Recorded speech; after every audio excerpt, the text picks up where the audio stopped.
Hello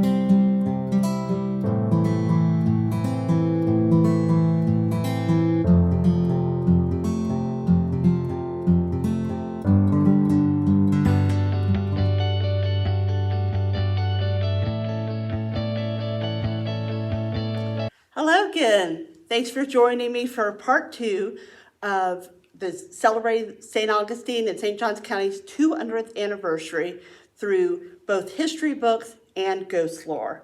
Now, if you joined me for part 1, you know that I explained that we have lots of history books about St. Augustine as well as the surrounding areas in St. Johns County. And our history is very rich and varied, because of course, the longer you're around, the more twists and turns there are in your historical tale. It's not all just history or the military or culture or ghosts or any one thing. It's all of those different pieces which make St. Johns County and St. Augustine such incredible places in which to live.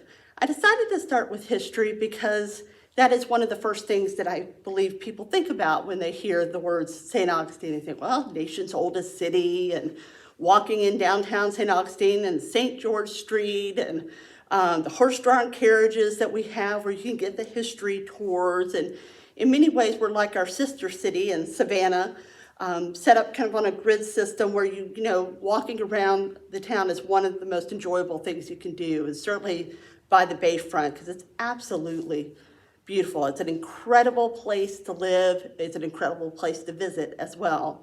If you're wondering what I meant by St. Johns County's 200th anniversary, 2021 is an incredibly special year for St. Johns County. In July of 2021, St. Johns County will celebrate its 200th anniversary.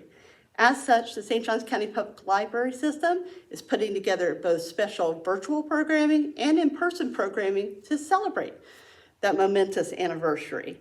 So since you've joined me maybe in the past, or maybe you're just joining me for the first time today for Ann's Library Picks, I like to review books that are in our library system that you may not know about to get you excited about something new to read, or maybe even an area of interest that you didn't even know that we had, or that would necessarily captivate you.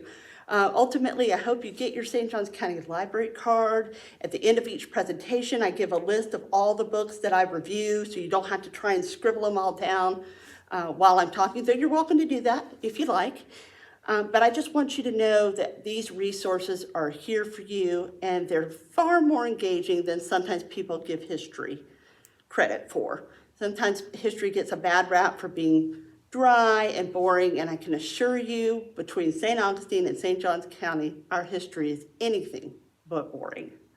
But today, I thought rather than focus on the history, because we have a lot of great history books in our library system, and if you haven't checked out part 1 yet, please do. Today, I thought I would, or today I should say, not tonight, today, I wanted to focus on ghost lore. I guess the reason I'm thinking of tonight is because usually when you think of ghosts, you think of kind of a dark, spooky atmosphere, fog rolling in off the bay, and the sounds of animals in the distance, and that is St. Augustine's bread and butter. If you've never been in St. Augustine, downtown St. Augustine at night, it is perfect for that. It doesn't matter if it's Halloween, if it's Christmas, if it's the middle of March. It is a wonderfully spooky and atmospheric and delightful place.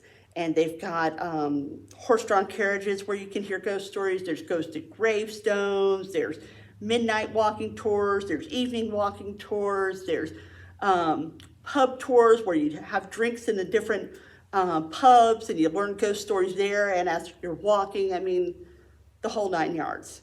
Unfortunately, right now, because of the pandemic, it may be more difficult to enjoy some of these things in the way that we have in the past. And that's where books come in.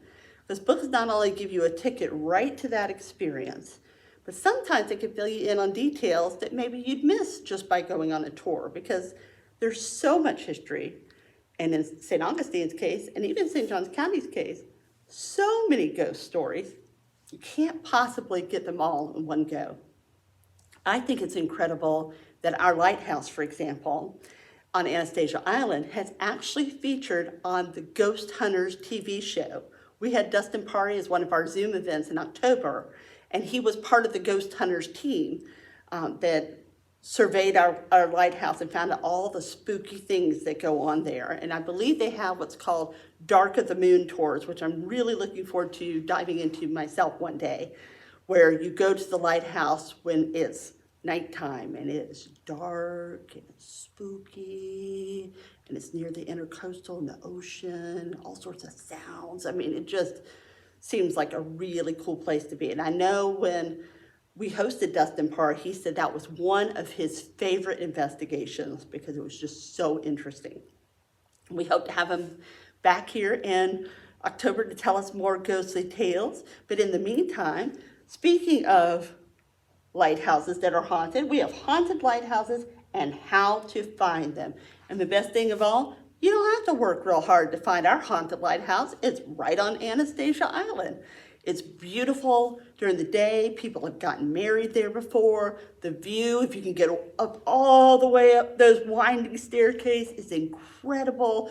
You'll be winded, but you'll be exhilarated because it's a panoramic, almost 360-degree view. It's incredible. It's incredibly beautiful, and it's incredibly spooky at night. So if you're into the paranormal and you like ghosts, things are just a little things that make it creepy crawlies right up your spine, then the lighthouse is where it's at. And what's interesting about this book is it focused not just on our St. Augustine lighthouse, it focuses about haunted lighthouses all over the country. So if you're a lighthouse kind of person and you like ghosts, this is your book. And again, like I said, it's very interesting that we have these places in St. Augustine and in St. Johns County. They've been around for so long and have built up this reputation, if you will, this intrigue. And so again, if you're into lighthouses and you're into kind of the paranormal and ghosts and things like that, and who isn't into ghosts? I mean, why do we watch these spooky shows on TV? We're kind of fascinated by that. And St. Augustine, St. Johns County is a great place to live if that's your jam. So this is Haunted Lighthouses and Where to Find Them, and I have many more spooky books in store because we're a spooky place. We're a historic place. We have incredible food. We have incredible history, including military history. We have a great deal of arts and culture and music. I mean, we really do have it all right here at our feet, whether you live here year-round or you're a tourist. I mean, there's always nooks and crannies to explore. And I feel like the spooky side of things is something that as residents, we get to enjoy year-round. It doesn't have to just be for Halloween. It could be any time of year. And sometimes it's nice to unveil something about the place that you live that you didn't know before, because then it makes it feel all new again. It makes you realize, hey, maybe I don't know everything about this place that I live, that people from not only across the country, but all over the world come to visit on a regular basis. So, if you're someone who's lived here for many, many years, or you've just moved here, or you visit here, or you've always wondered a little bit more about St. Augustine, these are some books that I think you'll really enjoy. Like I said, especially if you like things that are a little bit spooky. This one is Ghost Tales from the Oldest City, Tales of St. Augustine, Florida. And does St. Augustine, Florida have some ghost tales?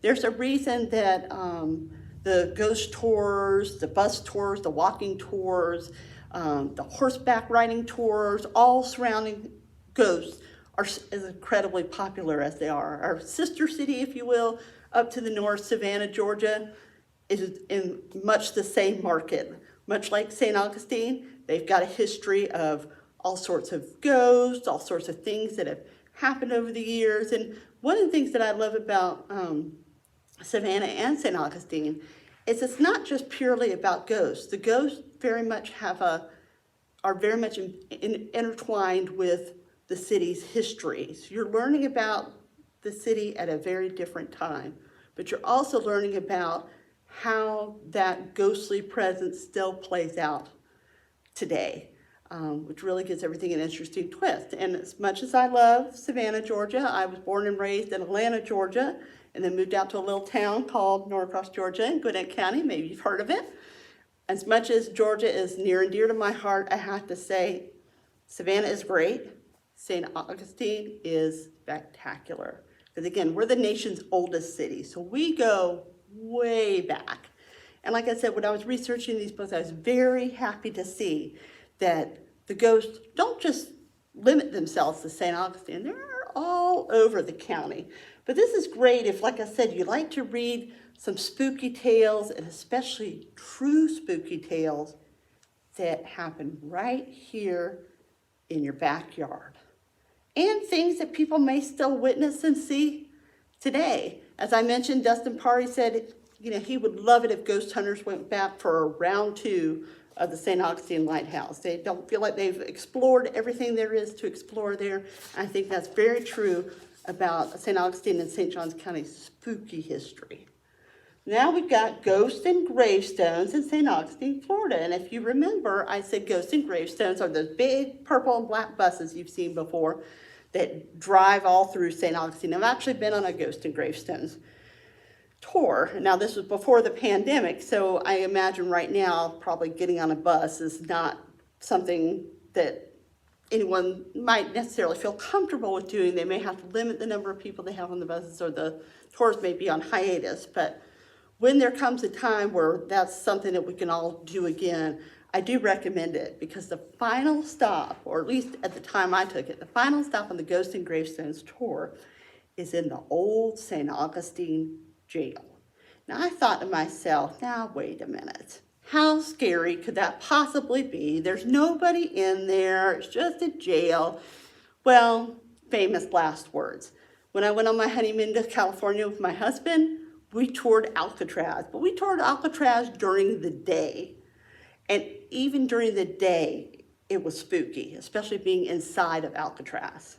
Now, the St. Augustine jail, we went and it was pitch black at night and every bit as dark inside that jail, and it will really make the shivers go up your spine. But it was quite a climatic way to end that tour, and to learn about all these different places that we have that you drive past every day. You might not even think about it. You're just kind of doing your thing in St. Johns County. You're on autopilot, and it takes maybe reading one of these books and getting back in the mindset of a tourist or someone who's seeing it all for the first time to realize there are all these little nooks and crannies all over St. Johns County and St. Augustine that we might pass by on any day and not think about, and that are just really incredible and full of history. And that's Ghosts and Gravestones. One of the things I love about the walking tours and St. Augustine is when they take you through the cemeteries, not because of the spook factor, although that's certainly there, but because there's so much you can learn about cemeteries, about the people that are buried there. I think in both St. Augustine and Savannah, around the 1820s, the big yellow fever pandemic, and they point out to you, look at how many of these gravestones have death dates in the 1820s, and it just wiped people out. And then all the history and all the ghosts and all the legends and lore that come out of that. So cemeteries can be very interesting, and even if you're not doing a walking tour, sometimes just walking through a cemetery teaches you a little bit about what was going on in the community at that time. If you notice, a lot of the death dates are the same, that it could be sharing with you that there was a particularly difficult time in that city's history.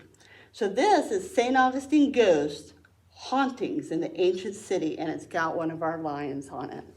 So again, we've got a lot of really great books about hauntings in St. Augustine, and there's just so much to explore. You think of the places that would naturally be spooky, like the St. Augustine jail, the old jail, it's vacant now, the cemeteries, sometimes when you go on a horseback riding tour and you go, or not horse carriage tour, on horseback riding, horse carriage tour, and you go back on the back streets where the beautiful houses are, and you kind of get away from the hustle bustle of downtown St. Augustine. It's so quiet, kind of mysterious back there, and it can almost make you feel like you stepped backwards in time, because St. Augustine and St. John's County do such a lovely job of preserving the history and the flavor and the feeling of a long ago time. And that's what this book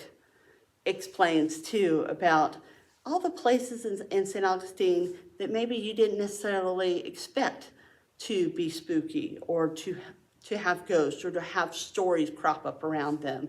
For example, when you go on one of the tours and you're walking on some of the back streets and they talk about some of the bed and breakfasts, about how people have stayed in the bed and breakfasts and they've stayed in a particular room, and all sorts of creepy things have happened. I admit that when my family and I went to Rocky Mountain National Park in 2019, which was an incredible trip, we went to, one of the stops was to Estes Park, which is beautiful.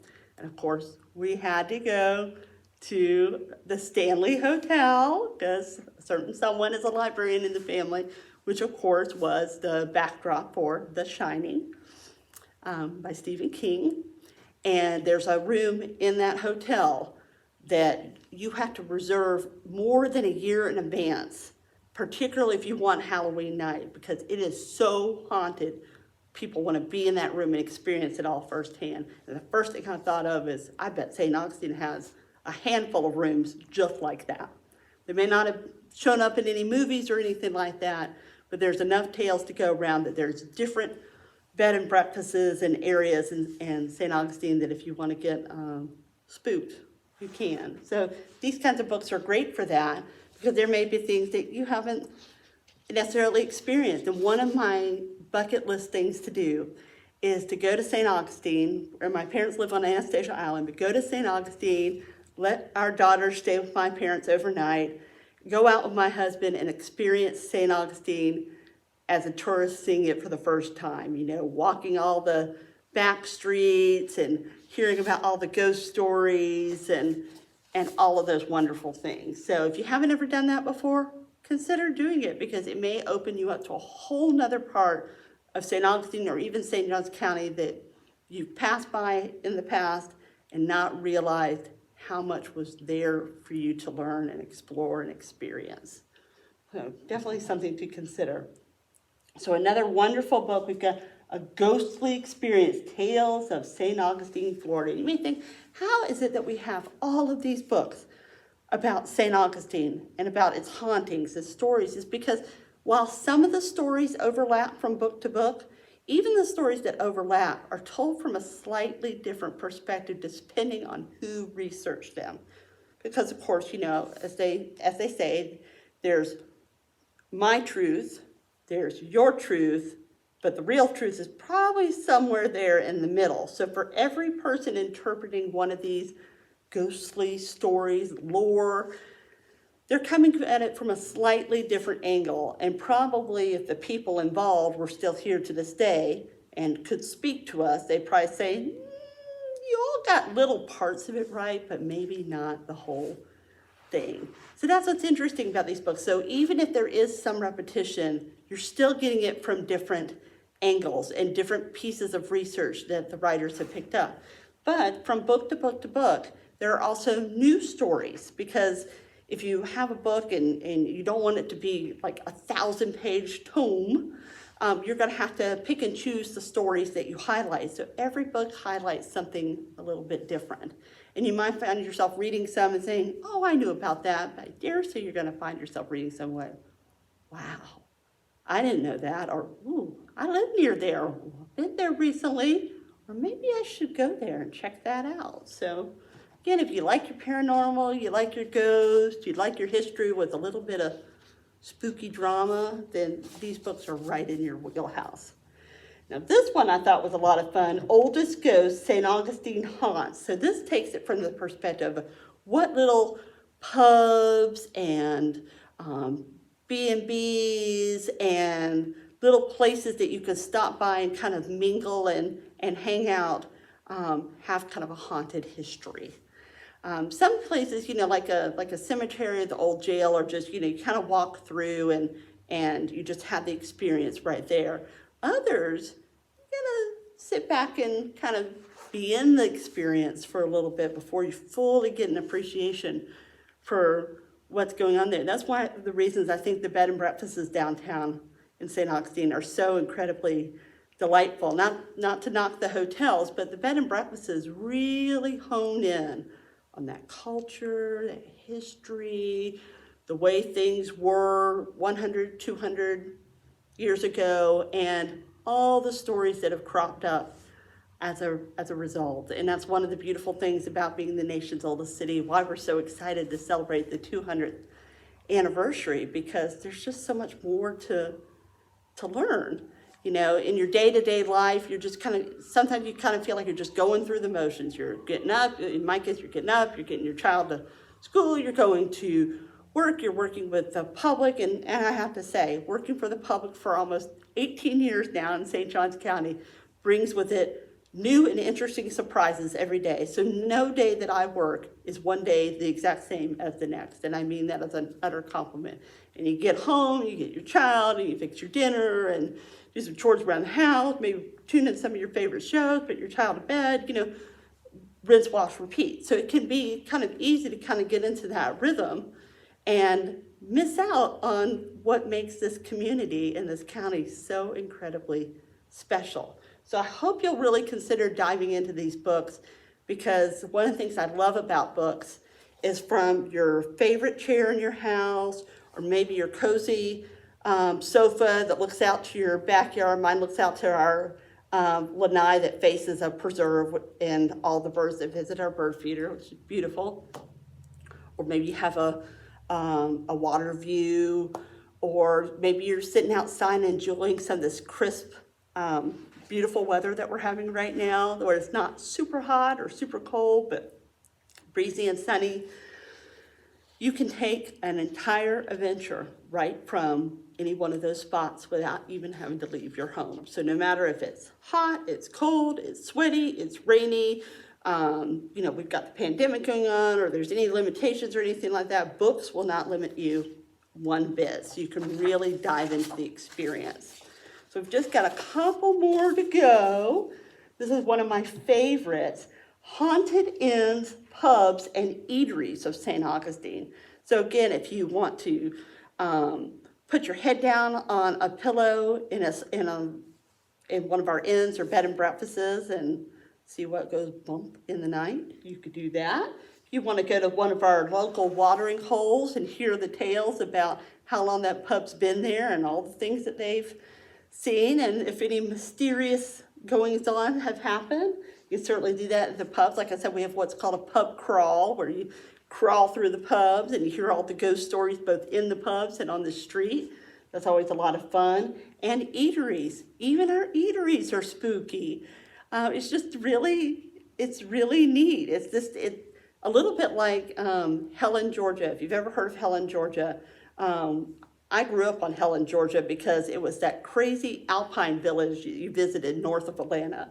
And I remember the first time someone told me it was an alpine village, and I was like, what? How does some mountain town in Georgia be an alpine village? And I kid you not, you drive into Helen, Georgia, everything is alpine. Even like the local fast food, like the Wendy's or McDonald's, is decked out in an alpine backdrop. The whole town is themed that way, and it's surreal. And while you're in that zone, you're transported to a whole nother country and a whole nother place. I feel that way about St. Augustine.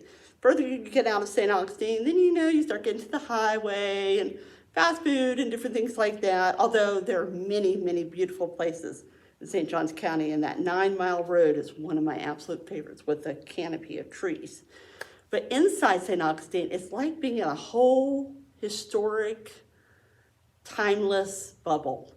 And this is an opportunity to check out all the little places downtown where you can just tap into that feeling. If you like feeling like you've kind of stepped backwards in time, you want to kind of try to see the city through the eyes of someone who lived here 100, 200 years ago.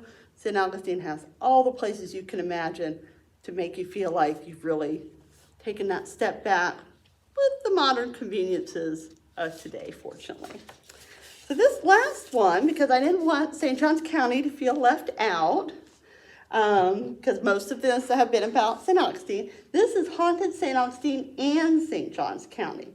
So it just goes to show St. Augustine does not have the complete market on the ghost. Obviously, some of St. Augustine's livelihood has been built around the history and the ghosts and the lore and things like that. One of the things I love about this book goes to show that you don't have to restrict yourself to St. Augustine to get those ghostly, spooky stories. There's spooky stuff all over the county, just as there's historic things all over the county, and all sorts of beautiful little gems and pieces of interest that, again, in your day-to-day routine, you may just pass by, not even register on your radar. So again, if you live in St. Augustine, if you live in St. Johns County, if you come visit us or not been here and you're wondering, should I come? Take a look at this. Take a look at not only the ghost stories in St. Augustine, but also the ones in St. Johns County. And maybe, because it covers St. Johns County, there could be something spooky going on right near you. Not a bad spooky thing, just, a story, a history, a background, a curiosity. One of the most popular, I take it back, not one of the most popular, the most popular fiction genre in our library system for adults is mysteries, suspense, and thrillers. So with that in mind, how awesome is it that you can read books about your own hometown or the place that you've come to visit and hear about the real stuff, the basis in history, and then those unexpected things we just can't quite explain. So again, thank you so much for joining me today. I hope you enjoyed part 2 of this presentation, all about our ghost lore and the spooky things that go bump in the night and the ghost stories that really lend themselves to really intricate history, because sometimes those ghost stories come out of what people believed at that particular time period, what the circumstances were. But I always find it's interesting not only to see how that particular story came to be, but why and how it's endured all these hundreds of years later. So like I said, part 1, St. Augustine and St. Johns County history. Part 2, St. Augustine and St. Johns County ghost lore. I'll have a list of the books that I presented for this program at the end of this presentation. If you don't already have a St. Johns County Library card, you can get one from any one of your 6 branches. And if you do have a St. Johns County Library card, go to our website, www.sjcpls.org, and start requesting some of these books today. Take the adventure from your very own comfy chair or couch and see where it takes you. So thanks again so much for joining me. Happy 200th anniversary to St. Johns County, and I'll see you next time for Ann's Library Picks. Have a great day. Bye.